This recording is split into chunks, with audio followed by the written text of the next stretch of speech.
はい、どうもこんにちは。ロイヤルブルーコーヒーのバリスタトヨです。本日は先日行ってきた海中のコーヒーの展示会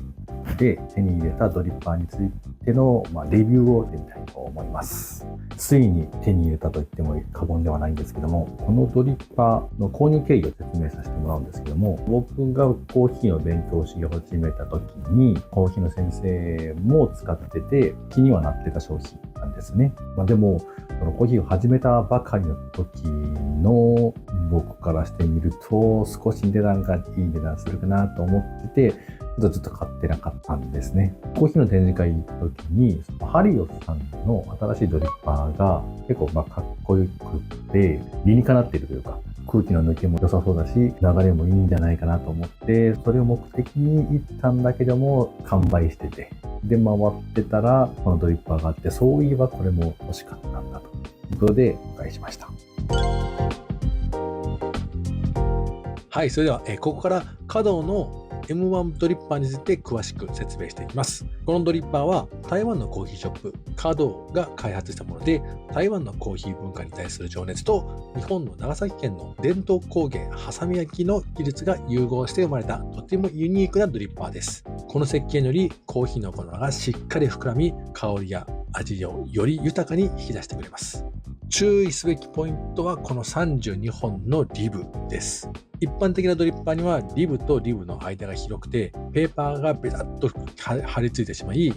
お湯の流れが悪くなることがあります。しかし華道のドリッパーはリブの間隔が非常に狭くしかも溝がしっかりと深い。そのためフィルターが密着しすぎずお湯がスムーズに流れるように設計されています。さらに面白いのが下の方に行くほど溝が浅くなる構造です。これは上の深めの溝は排水を良くするため下の浅い溝はお湯の流れを適度にコントロールする役割を持っています。つまりスムーズなお湯の流れとしっかりと味を乗せるコントロール、この両方を同時に実現しているというわけです。さらにこのドリッパーは長崎県波佐見町で作られた波佐見焼によって仕上げられています。波佐見焼は400年以上の歴史を持つ日本の伝統陶器で美しい白磁と日常使いに適した丈夫さが特徴です。もともと庶民のために器作りからスタートしていて実用性と美しさのバランスを大切にしてきました。華道のドリッパーにもまさにその精神が宿っています。繊細でありながらしっかりとした作り、手仕事の温かみや焼き物らしい質感も魅力の一つです。道具としての機能性とクラフトの美しさの両方が楽しめる、そんな一品だと心から思います。はい、それからここからはお家でコーヒーを始めたいという初心者の方に向けて華道のドリッパーがなぜおすすめできるかを見ていきたいと思います。細口ケトルがなくても使いやすい。まずドリップでよく言われるのが細口ケトルがないと難しいんじゃないかということ。でも華道のドリッパーは下のリブが浅くなる構造になっていてドリッパーの形状が自然とお湯の流れを整えてくれる。つまりケトルの水流が多少ぶれても味が極端に崩れにくい設計なんです。実際に細口じゃないケトルで入れてみても十分美味しく仕上がっています。これから道具を揃えようと思っている人にぜひ伝えたいことがあります。それは最初から少しいいものを選ぶことで結果的に無駄な買い物が減るということ。安い道具から始めて後でグレードアップという流れもよくありますが実際には買い直しになってしまうことも多いです。華道のドリッパーのように見た目、質感、使いやすさ、味わいの全てが揃っている道具なら一度の購入でずっと満足できるんです。そういう意味でも初心者の方こそ長く使える、頼れる道具を選ぶことが大切だと思います。カタカナで華道と書いているのは日本人からしてみるとちょっとダサいかなと思う人もいるかもしれませんね。華道のドリッパーは見た目の美しさだけではなく初心者の方でも美味しいコーヒーが入れやすいようにしっかり考えられて作られています。ケトルや技術がまだ揃ってなくてもドリッパー自体がコーヒーの流れを手助けしてくれる。そして最初からこういった初めてでも扱いやすい満足度の高い道具を選ぶことで無駄なくコーヒーを楽しく続けられるのも大きなポイントです。これからおうちコーヒーを始めたいという方にもとてもおすすめできるドリッパーだと思います。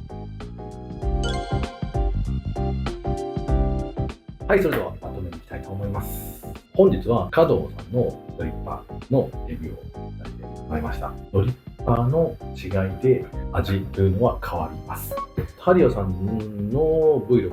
のパーは比較的安価で手に入りやすいのでおすすめではあるんですけども、注ぎ方によって味の変化というのができやすいドリッパーではあるので、それに比べるとこの加藤さんのやつ